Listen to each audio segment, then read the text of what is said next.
Bismillahirrahmanirrahim. Alhamdulillahirabbil alamin. Wa bihi nasta'inu ala umuri dunya waddin. Wassalatu wassalamu ala asrafil anbiya'i wal mursalin. Sayyidina wa maulana Muhammadin wa ala alihi washabihi ajma'in. Amma ba'du. Para sobat sekalian yang dirahmati Allah,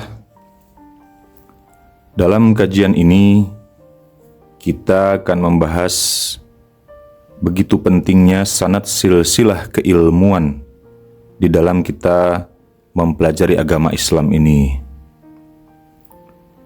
Mengenai pentingnya sanad silsilah keilmuan di dalam kita mempelajari agama Islam ini, termaktub juga di dalam salah satu kitab yang bernama Kitab Syiarus Salikin, karya dari salah seorang ulama dari Indonesia, khususnya di daerah Sumatera, tepatnya di daerah Palembang, yaitu karya dari Syekh Abdul Somad Al-Falimbani, salah satu murid dari Syekh Muhammad Saman Al-Madani.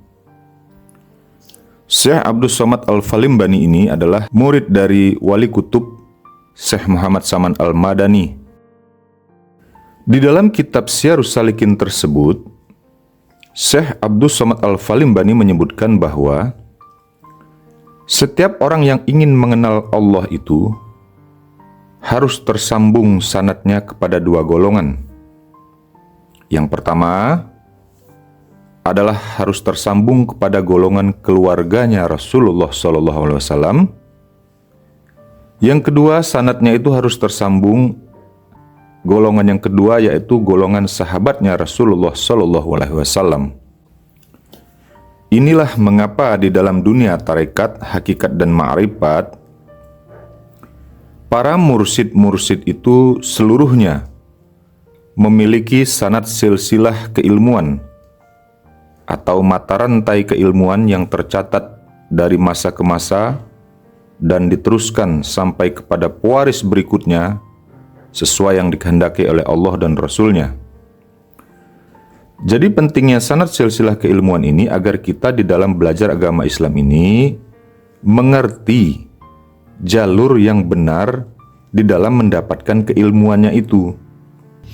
Jadi di dalam memahami tentang penyampaian materi dalam keagamaan ini pun kita harus mengetahui mana itu materi dari para da'i sebagai penyampai agama, kemudian atau dari al-ulama warisatul anbiya yang menyampaikan tentang pelajaran ilmu ketauhidan atau pengesaan kepada Allah ini. Jadi sekilas tentang Syekh Abdul Somad Al-Falimbani ini adalah ulama kelahiran dari Palembang, Sumatera Selatan, yang merupakan salah satu dari ulama Indonesia yang pernah belajar kepada Wali Allah Kutubuz Zaman Syekh Muhammad Saman Al-Madani, yang pada masa itu ada beberapa ulama lain juga yang belajar kepada Syekh Muhammad Saman Al-Madani ini. Di antaranya adalah Maulana Syekh Muhammad Arsyad Al-Banjari, biasa dipanggil di daerah Kalimantan Selatan di sana adalah Datuk Kelampayan ya. Beliau adalah ulama yang masyhur juga dari Kalimantan Selatan. Kemudian ada lagi Syekh Abdul Wahab Bugis, ini juga adalah menantu dari Datuk Kelampayan itu sendiri. Dan ada lagi juga Syekh Abdurrahman Al-Betawi, dan juga masih banyak ulama-ulama dari Indonesia lainnya yang juga belajar kepada Syekh Muhammad Saman Al-Madani ini. Dalam kajian kali ini kita akan mengingatkan kembali tentang pondasi dasar kita sebagai orang yang memeluk agama Islam ini di dalam belajar agama Islam ini. Yang pertama sekali ketika kita memeluk agama Islam ini itu adalah kita harus memahami ada namanya ilmu yang wajib dituntut oleh setiap orangnya ya. Itu namanya fardu ain. Jadi fardu ain ini adalah ilmu yang wajib dituntut oleh setiap kita pemeluk agama Islam.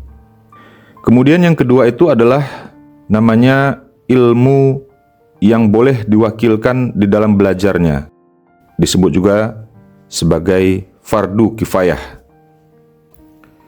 Nah, mengenai ilmu agama yang termasuk di dalam fardu ain ini adalah ilmu agama yang wajib kita pelajari, terutama setelah akhil baligh ya.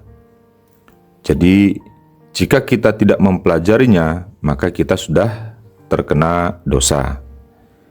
Apa saja ilmu yang wajib kita pelajari sebagai fardu ain ini? Maka ulama bersepakat, ilmu itu adalah pertama, ilmu tauhid, yang kedua ilmu fikih, yang ketiga itu adalah ilmu tasawuf. Inilah juga yang sejalan dengan apa yang disampaikan oleh baginda Nabi Muhammad SAW tentang Islam, iman, dan ihsan itu.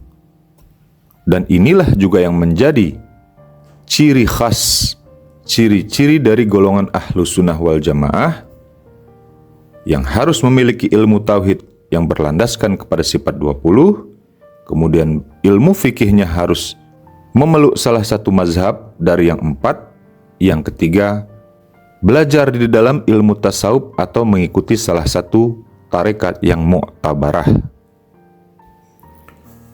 Kemudian di dalam kitabnya Syekh Abdul Samad Al-Falimbani ini yang bernama Syiarus Salikin, maksudnya syiar itu adalah perjalanan ya. Sedangkan salikin itu adalah orang-orang yang menuju ridhonya Allah. Jadi kitabnya ini adalah tentang panduan perjalanan bagi para salik sebagai orang-orang yang menuju kepada keridhaan Allah itu. Jadi para salik ini adalah orang-orang yang menempuh kepada perjalanan menuju kepada keridhaan Allah itu.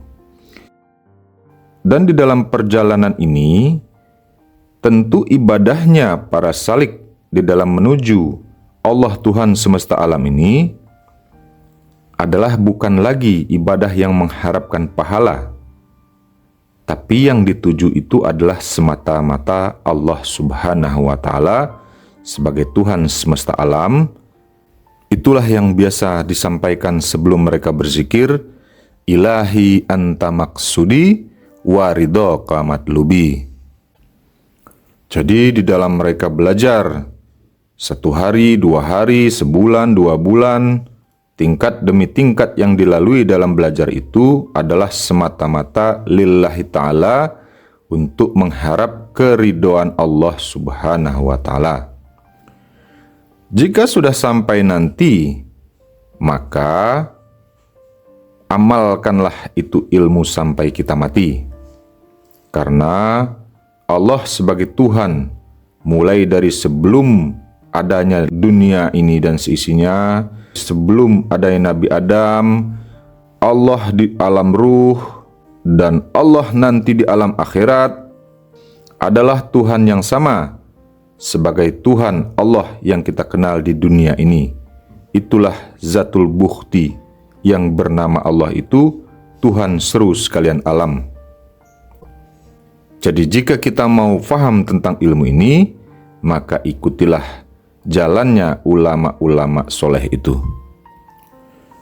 Para sobat sekalian yang dirahmati Allah, sanad silsilah keilmuan atau sanad silsilah keguruan ini adalah hal yang sangat penting untuk kita ketahui agar kita tahu bahwa jalur keilmuan yang akan kita pelajari itu adalah jalur ilmu yang sesuai dengan apa-apa yang diajarkan oleh baginda Nabi Muhammad SAW. Makanya jika kita lihat silsilah keilmuan para mursyid itu, ada yang dari jalur keturunan Nabi, seperti bermuara kepada Imam Hasan, atau Imam Husain kah, atau kepada Imam Ali kah. Dan ada juga silsilah keilmuan para mursyid itu bermuara kepada para sahabat Nabi. Misalnya dari jalur Salman Al-Farisi, atau dari jalur sahabat Abu Bakar As-Siddiq, atau dari jalur sahabat Imam Ali bin Abi Thalib, yang tentu muara seluruhnya itu kepada baginda Nabi Muhammad SAW. Jadi misal kita mau melihat jalur sanad silsilah keilmuan dari salah satu mursyid atau salah satu pesantren, ya tentu kita bisa cari saja di internet, sudah banyak kok bisa kita akses tentang sanad silsilah ini.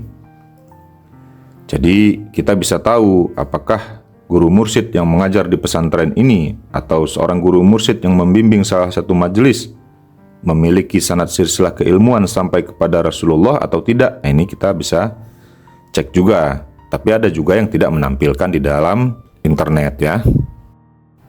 Sehingga ketika kita menemukan silsilah daripada mursyid atau salah satu pesantren itu, tentu kita akan melihat tersambungnya sanad silsilah mereka kepada apakah kepada jalur sahabat atau kepada jalur keluarga Nabi Muhammad SAW sebagai dua golongan yang disebutkan di dalam kitab Syekh Abdus Samad Al-Falimbani ini ya.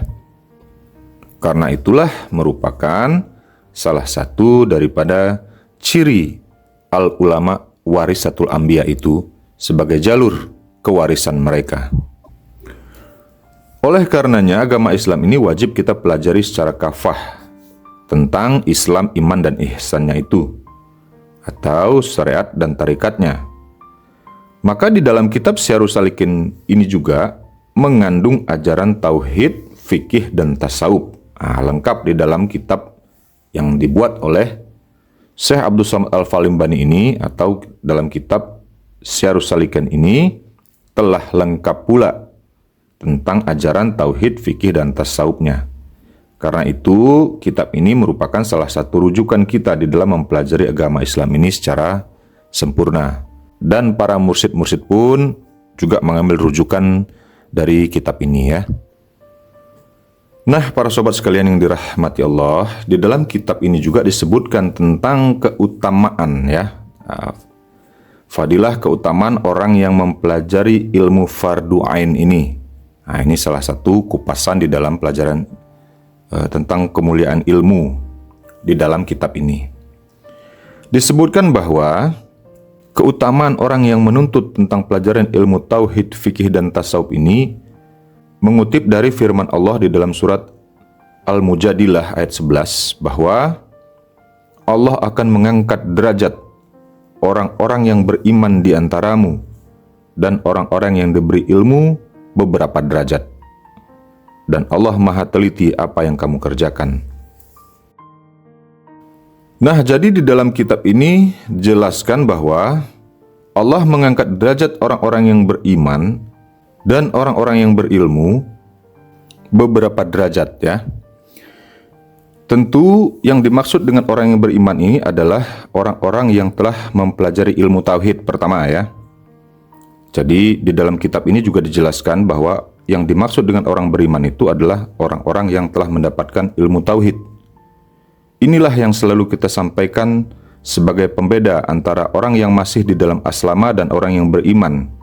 Di dalam surat Al-Hujarat ayat 14 itu ya. Itulah sebagai pembeda antara orang yang masih memeluk aslama dengan orang yang beriman. Karena ketika mereka sudah beriman, tentu mereka akan mendapatkan penanaman ilmu tauhid di dalam dadanya. Inilah yang termasuk di dalam ayat ini, yang dikatakan Allah akan mengangkat derajat orang-orang yang beriman dan orang-orang yang diberi ilmu beberapa derajat. Nah, menjelaskan tentang ayat ini, Allah mengangkat dan meninggikan beberapa derajat orang-orang yang mempelajari ilmu tauhid, fikih, dan tasawuf ini dijelaskan oleh Abdullah bin Abbas sebagai sepupunya baginda Nabi Muhammad SAW, bahwa dijelaskan di dalam kitab Syarhus Salikin ini, bermula derajat ulama itu dibandingkan dengan derajat mukmin biasa, perbedaannya itu 700 derajat. Nah, jadi perbedaan antara ulama dengan derajat orang-orang mukmin biasa itu adalah 700 derajat. Dan di antara derajat yang satu dengan derajat yang lainnya itu sejarak perjalanan 500 tahun. Masya Allah ya, jaraknya itu seperti 500 tahun perjalanan. Allahumma sholli ala Sayyidina Muhammad wa ala ali Sayyidina Muhammad. Jadi antara ulama dengan mukmin biasa itu begitulah jauh derajatnya di dalam pandangan Allah. Sebagaimana yang dijelaskan oleh Abdullah bin Abbas ini sebagai sepupunya Nabi. Nah, apalagi antara orang alim dengan orang yang zalim. Makanya Allah berfirman di dalam surat Az-Zumar ayat 9, apakah sama orang yang mengetahui tentang ilmu Allah, tentang Allah itu dengan orang yang tidak mengetahui? Ini sudah disindir Allah di dalam surat Az-Zumar ayat 9 itu. Kemudian dipertegas oleh Allah bahwasannya di dalam surat Al-Fatir ayat 28, innama yakhsyallaha min ibadihil ulama.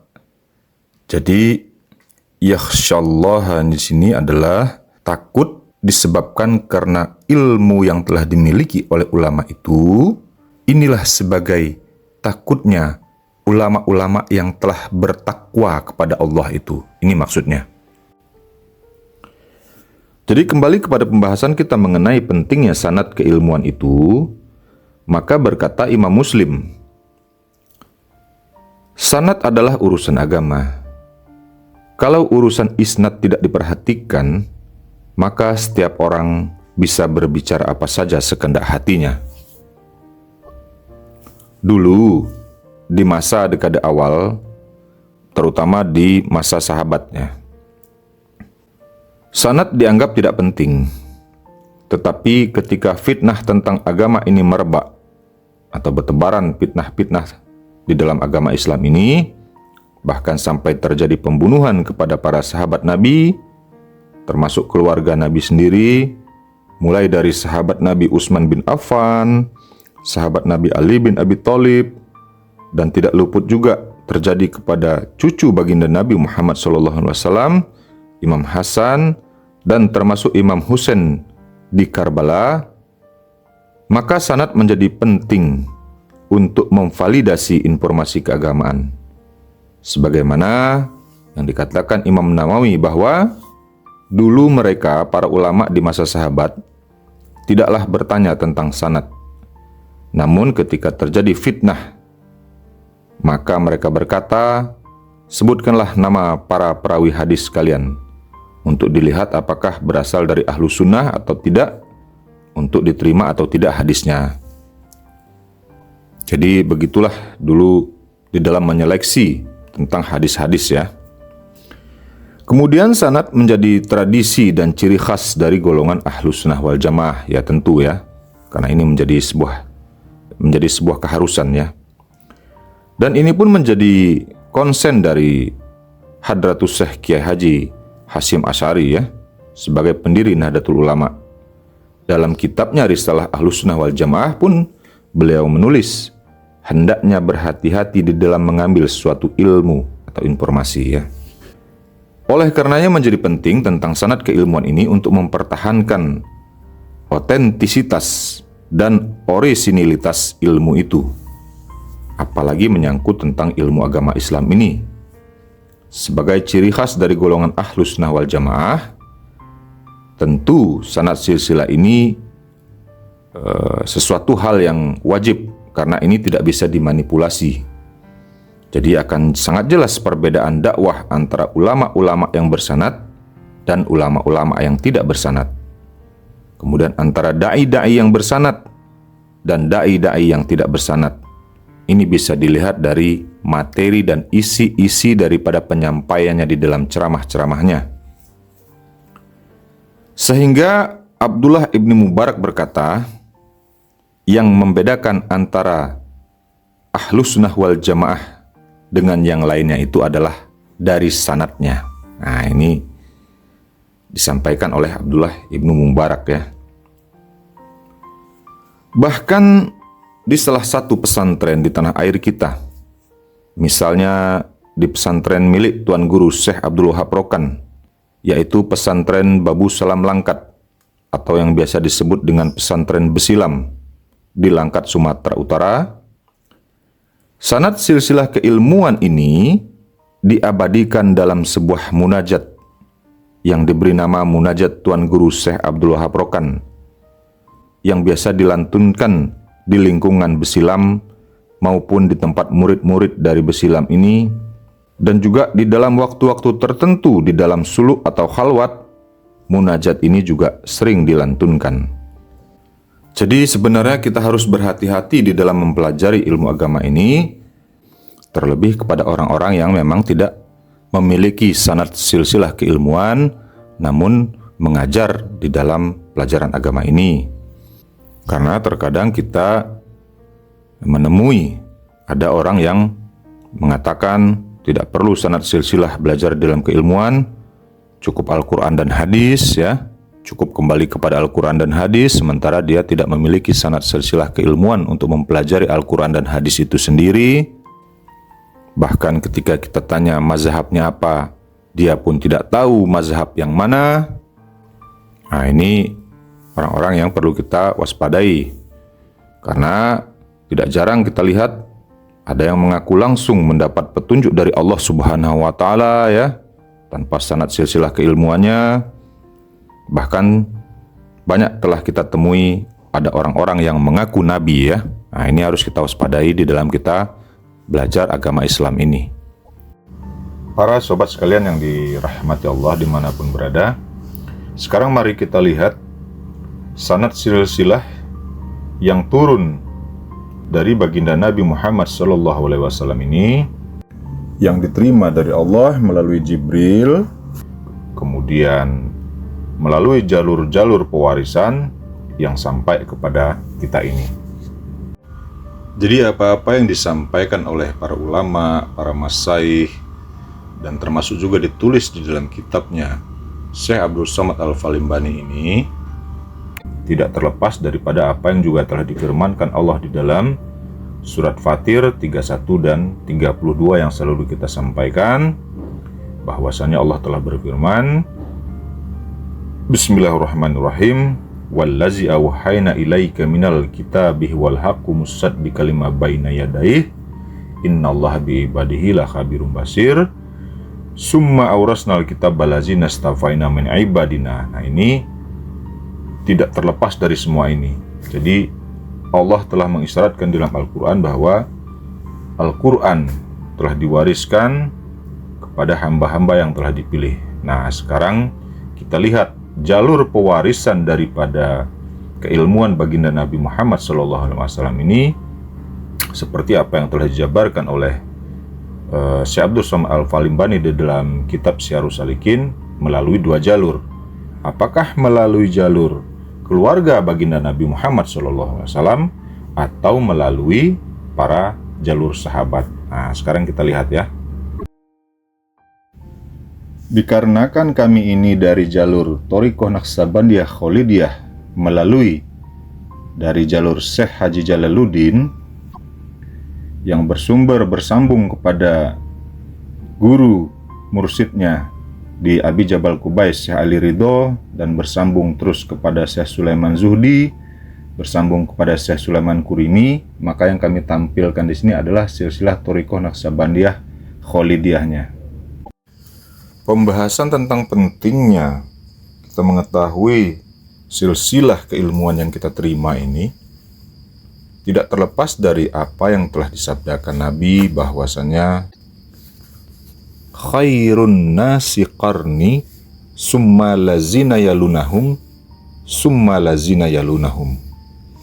Inilah yang kita maksudkan pentingnya kita belajar mengetahui silsilah keilmuan ini agar kita bisa merujuk kepada apa yang dimaksudkan Nabi tentang khairun nasi qarni, sebaik-baiknya manusia itu adalah generasiku atau generasi sahabat. Kemudian Nabi bersabda lagi, summa lazina yalunahum. Ini adalah generasi yang dimaksudkan setelah sahabat atau tabi'in atau orang-orang yang berjumpa dan belajar kepada para sahabat.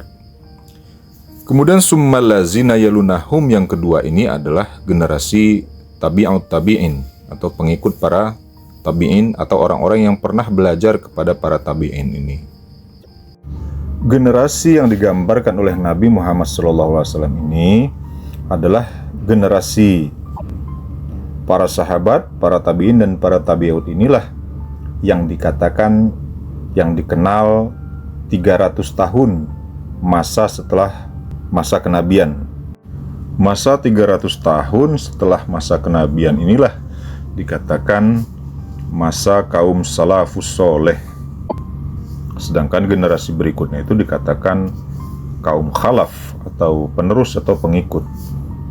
Jadi mulai dari masa Khalifah Abu Bakar Siddiq, kemudian dilanjutkan kepada kepemimpinannya Khalifah Umar bin Khattab, kemudian berlanjut kepada Khalifah Utsman bin Affan, kemudian berlanjut kepada Imam Ali bin Abi Thalib, dan setelah masa Khalifah Imam Ali bin Abi Thalib, beliau wafat, kemudian kepemimpinan diteruskan oleh Imam Hasan bin Ali yang hanya sekitar 6-7 bulan, lalu terjadi kekisruhan pada masa itu sehingga Imam Hasan menyerahkan kepemimpinan ini kepada Muawiyah bin Abu Sufyan itu sebagai pertanda dimulainya daripada kekuasaan daripada Bani Umayyah. Sampai di sini berakhirlah era Khulafaur Rasyidin itu. Namun estafet pengajaran tentang pelajaran agama ini terus diteruskan oleh dari jalur keluarga maupun dari jalur para sahabat. Kalau dari jalur keluarga pure melalui garis keturunannya Imam Ali, baik dari Imam Hasan maupun dari Imam Husain, ini terus-menerus mengajarkan tentang pelajaran ilmu agama ini kepada umat pada masa itu, sampailah kepada generasinya Imam Ja'far Shadiq, Imam Musa Al-Kazim, Imam Ali Ar-Ridho. Nah, mulai dari Imam Ali Ar-Ridho ini sudah mulai ada sanad silsilah dari thariqah-thariqah ini yang menyambung ke salah satu daripada muridnya adalah Syekh Ma'ruf Al-Khurqi itu. Nah, jadi kita betul-betul harus mengetahui siapa rujukan silsilah yang tersambung dari kita ini sampai pada generasi 200 tahun setelah kewafatan Nabi ini. Nah, ini nanti akan kita urai nama-nama, kemudian silsilah-silsilah keilmuannya. Pertautan silsilah ini menjadi penting agar kita mendapatkan pelajaran tentang din agama Islam ini secara keseluruhan dari silsilah yang otentik, yang betul-betul memiliki mata rantai sanad keilmuannya itu sampai kepada baginda Nabi Muhammad SAW itu. Sehingga keilmuan yang kita dapatkan ini tidak terbelah antara bab syariat dan bab hakikatnya. Inilah yang kita maksudkan bab-bab pokok ilmu-ilmu agama itu yang meliputi bab Islam, bab iman, dan bab ihsannya. Ini yang harus menjadi fokus kita untuk penerimaan ilmu yang 3 bab ini. Karena setelah generasi daripada Imam Ja'far Shadiq, kemudian generasi Imam Musa Al-Kazim dan generasi Imam Ali Ar-Ridho, itu sudah mulai terbentuk fikihnya Imam Abu Hanifah dan fikihnya Imam Malik bin Anas. Padahal kedua imam ini sama-sama dibimbing baik ilmu syariat maupun ilmu hakikatnya itu kepada Imam Ja'far Shadiq.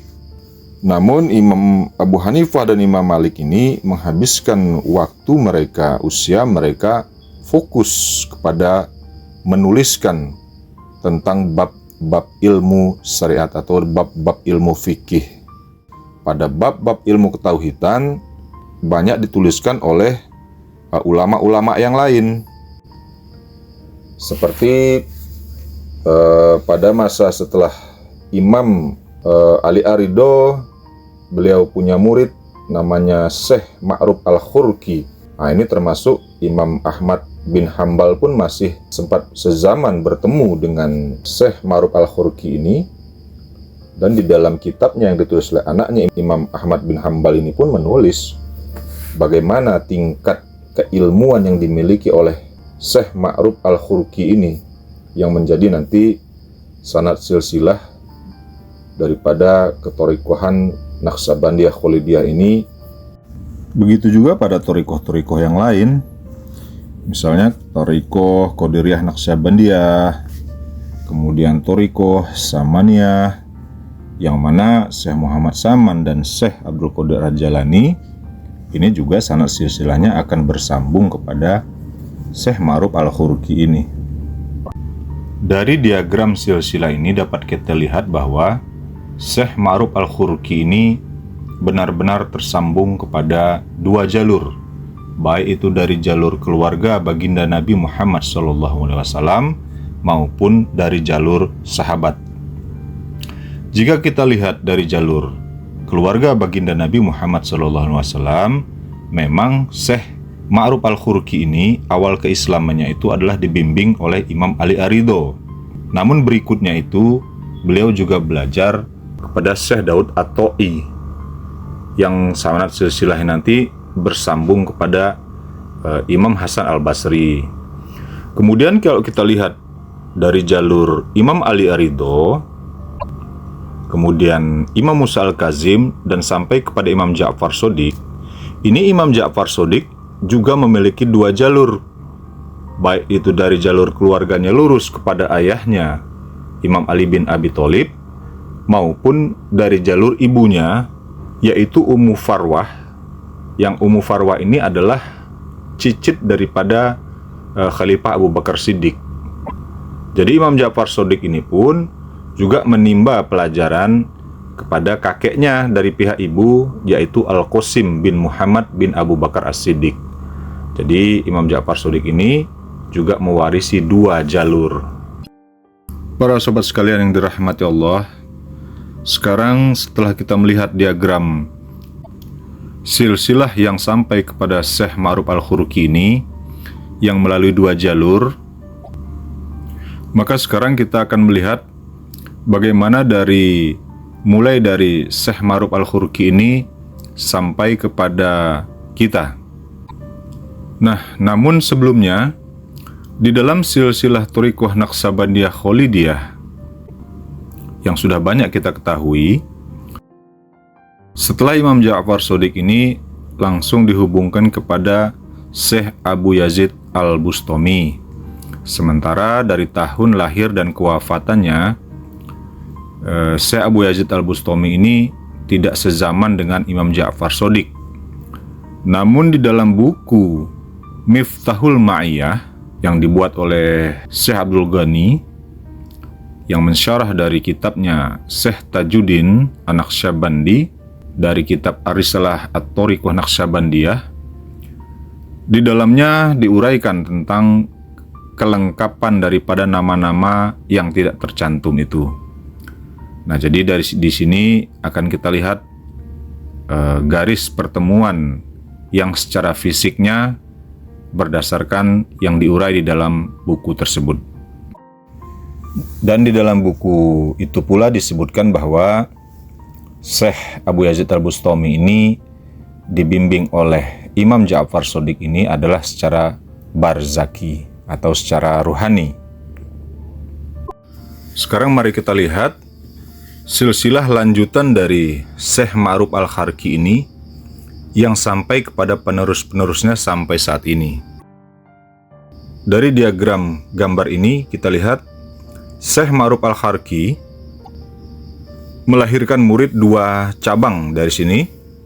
Yang pertama itu Syekh Abu Hasan Sari As-Sakti, ini adalah paman daripada Syekh Junaid Al-Baghdad, yang mana dari jalur ini nanti akan terus sampai kepada penerus-penerus dari jalur Qadiriyah, Samaniyah. Ini dari jalur ini nanti persambungannya. Sementara dari Naqsabandiyah mengambil jalur dari Syekh Abu Yazid Al-Bustami, kemudian turun kepada Syekh Muhammad Al-Maghribi, kemudian turun kepada Syekh Arabi Al-Ishq, kemudian turun kepada Syekh Qutb Maulana Rumi At-Tusi, kemudian turun kepada Syekh Abu Hasan Al-Kharqani. Walaupun di dalam silsilah Thariqat Naqsabandiyah Khalidiyah yang sudah banyak kita ketahui, Syekh Abu Hasan Al-Kharqani ini disambungkan langsung kepada Syekh Abu Yazid Al-Bustami itu secara ruhani. Namun di dalam buku Miftahul Ma'iyahnya, Syekh Abdul Ghani An-Nabulsi telah menjelaskan bahwa secara fisiknya inilah mata rantainya dari Syekh Abu Hasan Al-Kharqani ini sampai kepada Syekh Abu Yazid Al-Bustami. Begitu juga dari Syekh Abu Yazid Al-Bustami sampai kepada Imam Ja'far Shodiq, itu seperti yang telah kita bahas tadi. Sekarang mari kita lihat lanjutan dari Syekh Abu Hasan Al-Kharqani ini yang sampai nanti kepada masaih-masaih yang di Abi Jabal Qubais Mekah. Jadi nomor 7 Syekh Abul Hasan Al-Kharqani, kemudian turun kepada silsilah nomor 8 Syekh Abu Ali Al-Farmadi, kemudian turun kepada silsilah nomor 9 Syekh Yusuf Hamdani, kemudian turun kepada silsilah nomor 10 Syekh Abdul Khalik Pajduani, kemudian turun kepada nomor 11 Syekh Arif Ar-Ryukuri, kemudian turun kepada silsilah nomor 12 Syekh Mahmud Al-Injir, kemudian turun kepada silsilah nomor 13 Syekh Ali Ramtani. Kemudian dari silsilah nomor 13 Syekh Ali Ramtani ini turun kepada silsilah nomor 14 Syekh Muhammad Baba Samasi, kemudian turun kepada silsilah nomor 15 Syekh Amir Kulal, kemudian turun kepada silsilah nomor 16 Syekh Bahauddin Naqsyabandi. Ini adalah pendiri nanti daripada tarekat Naqsyabandiyah ini. Kemudian turun kepada silsilah nomor 17 Syekh Muhammad Alauddin At-Tari. Kemudian turun kepada silsilah nomor 18 Syekh Yakub Al-Jarhi. Kemudian turun kepada silsilah nomor 19 Syekh Abdullah Al-Ahrari. Kemudian dari Syekh Abdullah Al-Ahrari ini turun kepada silsilah nomor 20 Syekh Muhammad Zahidi, kemudian turun kepada silsilah nomor 21 Syekh Darwis Muhammad, kemudian turun kepada silsilah nomor 22 Syekh Muhammad Amkanaki, kemudian turun kepada silsilah nomor 23 Syekh Muhammad Baki Billah, kemudian turun kepada silsilah nomor 24 Syekh Ahmad Faruk Sirhindi, kemudian turun kepada silsilah nomor 25 Syekh Muhammad Maksum. Kemudian dari silsilah nomor 25 ini Syekh Muhammad Maksum turun kepada anak beliau nomor 26 Syekh Saifuddin Arif, kemudian turun kepada silsilah nomor 27 Syekh Nur Muhammad Al-Badawani, kemudian turun kepada silsilah nomor 28 Syekh Samsuddin Habibullah Janjani, kemudian turun kepada silsilah nomor 29 Syekh Abdullah Ad-Dahlawi, kemudian turun kepada silsilah nomor 30 Syekh Khalid Kurdi. Setelah dari masanya silsilah nomor 30 Syekh Khalid Kurdi ini, nama Thariqah Naqsyabandi ini pada penerus-penerus selanjutnya dinamai Thariqah Naqsyabandiyah Kholidiyah. Ini mulai dari silsilah nomor 31 Syekh Abdullah Afandi yang menetap di Abi Jabal Qubais Mekah, kemudian dilanjutkan kepada silsilah nomor 32 Syekh Sulaiman Kurimi, kemudian dilanjutkan kepada silsilah nomor 33 Syekh Sulaiman Zuhdi, kemudian dilanjutkan kepada silsilah nomor 34 Syekh Ali Ridho, kemudian dilanjutkan kepada silsilah nomor 35 Syekh Jalaluddin. Inilah sanad Abu Ya Syekh Jalaluddin ini yang terhubung kepada Syekh Ali Ridho yang di Abi Jabal Qubais. Kemudian dari silsilah nomor 35 Abu Ya Syekh Jalaluddin ini, sampai hari ini kita ketahui yang murid-murid yang telah terkonfirmasi itu adalah Syekh Salman Daim, silsilah nomor 36. Syekh Salman Daim ini mendirikan pesantren dan mendirikan yayasan Dr. Syekh Salman Daim di Bandar Tinggi, Sumatera Utara. Kemudian dari Syekh Salman Daim ini, yang kami juga sudah belajar dari jalur Syekh Salman Daim ini adalah dari murid beliau silsilah nomor 37 Syekh Muhammad Husni Dafiq. Kemudian belajar juga kepada Syekh Muhammad Arsad yang di Wonogiri, Rumah Suluk Darul Muqarrabin. Beliau juga adalah silsilah nomor 37. Kemudian selain Syekh Salman Daim, kami juga mengenal jalur daripada Syekh Jalaluddin ini adalah silsilah nomor 36 adalah Syekh Mustari Al-Baronti, Abuya Mustari yang saat ini berada di Sidoarjo tahun 2026 ini. Kemudian dari jalur murid beliau Syekh Karminanto silsilah nomor 37 inilah kami juga menimba pelajaran, mengambil pelajaran Tarekah Naksabandiyah Khalidiyah dari jalur Abuya Syekh Jalaluddin ini. Sehingga silsilah 38 Syekh Zainal Abidin ini mengambil dua jalur dari murid-murid Syekh Jalaluddin langsung. Para sobat sekalian yang dirahmati Allah, demikianlah rangkaian silsilah keilmuan Thariqah Naksabandiyah Khalidiyah mulai dari baginda Nabi Muhammad SAW sampai kepada Syekh Bauddin Naksabandiyah, kemudian berlanjut kepada Syekh Khalid Kurdi, kemudian diteruskan dari jalur Abi Jabal Kubais yang di Mekah, sehingga sampailah pula kepada Abuya Profesor Dr. Syekh Haji Jalaluddin, dan sampai pula lah kepada kami melalui dua jalur murid beliau dari Syekh Salman Daim melalui jalur Syekh Muhammad Husni Dafiq dan Syekh Muhammad Arsad. Kemudian dari jalur murid beliau juga Abuya Syekh Mustari melalui Maulana Syekh Karminanto, kami juga mengambil pelajaran, sehingga dari dua jalur murid Syekh Jalaluddin inilah alhamdulillah pelajaran 17 mata pelajaran dari Abuya Syekh Jalaluddin ini telah kita terima. Semoga kiranya rangkaian silsilah ini dapat bermanfaat bagi kita, agar kita dapat mengenal silsilah para masyayikh kita sampai kepada baginda Nabi Muhammad SAW.